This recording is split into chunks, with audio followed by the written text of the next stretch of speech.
तशी उडी मारते लिली म्हणते. Welcome back to my channel. इथं बघू शकता सगळं बॅग पॅक करून बाहेर आणून ठेवलेले आहेत. 5:15 वाजलेले आहेत बघा. आम्हाला 5:20ला घरातून हालायचं होतं, त्याची आमची तयारी चालू होती. आम्ही सकाळी 3:30 वाजता 3:45 वाजताच उठलो होतो. स्वयंपाक वगैरे सगळं आवरून घेतलं आणि आता निघालो बघा. म्हटलं का आत्तींना आणि मामांना नमस्कार करून निघावं, पाया पडून त्यांच्या. आम्ही सगळे जाणार होतो म्हणून आत्तींना अगोदरच करमेनं झालं होतं. मामांनी पण एवढासा चेहरा केला होता, त्याच्यामुळे नाही का अशी द्विधा अवस्था झाली होती. जायचं तर होतं सुट्टीला, पण घरातून तर पाय निघेना झाला होता. पण आता काय करणार म्हटलं, मुलांनाही थोडासा तेवढासा चेंज आपलं, म्हणून आता निघालो. तर आता इकडं हे पण आलेत बघा उठून आत्ताच. तर आता ह्यांच्या पाया पडून घेते, मामांच्या पाया पडायचं आणि निघायचं. मग थोडंसं तुम्हाला म्हटलं तसं व्हिडिओ मी थोडंसं लेट अपलोड करतो ते, आणि खूप जास्त धावपळ ट्रॅव्हलिंगमुळे मला एडिटिंगला टाईमच भेटला नाही.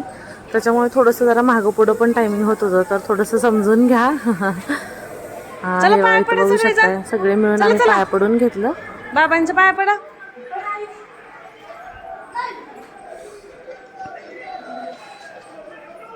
हा चला. सकाळी जायची घाई गडबड खूप जास्त होती, त्याच्यामुळे बरंचसं मला शूट घेता नाही आलं. कारण आम्ही ट्रॅव्हल्सनं जाणार होतो आणि लवकर ट्रॅव्हल्स होती सकाळची. आणि तसं तर तुम्हाला माहिती आहे आंब्याचा सीझन चालू आहे, त्याच्यामुळे आरवच्या पप्पांना काही यायला जमतच नव्हतं सोडायला.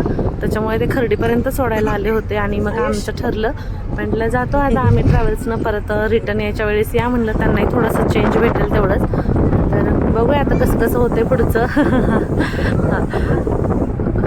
हे बघा दिसते गाडी चालवत आहेत. आयुष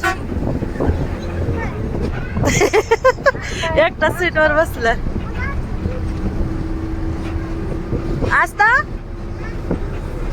बघू. आणि इथं तुम्ही बघू शकता बघा, आस्था आणि आरव इतके एन्जॉय करतात ट्रॅव्हल्समध्ये की काही विचारू नका. कारण पहिल्यांदाच ट्रॅव्हल्समध्ये बसलेले आहेत, त्याच्यामुळे त्यांनी खूप एन्जॉय त्यांचं चालू होतं. नेहमी पप्पांच्या गाडीत जायची सवय लागल्यामुळं त्यांना कधी माहीतच नव्हतं ट्रॅव्हल्समध्ये जायचं बसायचं काय असतं ते. आणि इथं नाश्त्याला थांबलो होतो आणि आलो, लगेच पोहोचलो पण इथं घरी. इथं बघू शकता हे बघा, तर आलो फायनली. कुठं आलो तिथं? हा पुण्यामध्ये. पुण्यामध्ये आलो होते. पुण्यामध्ये आलोय का? पोचलो फायनली घरी. आता करायची साफसफाई, खूप सारी आवरावर आहे आम्हाला. तर कसा वाटला छोटासा ब्लॉग नक्की कमेंट करून सांगा, आणि व्हिडिओ आवडला तर लाईक शेअर सबस्क्राईब करा. बाय.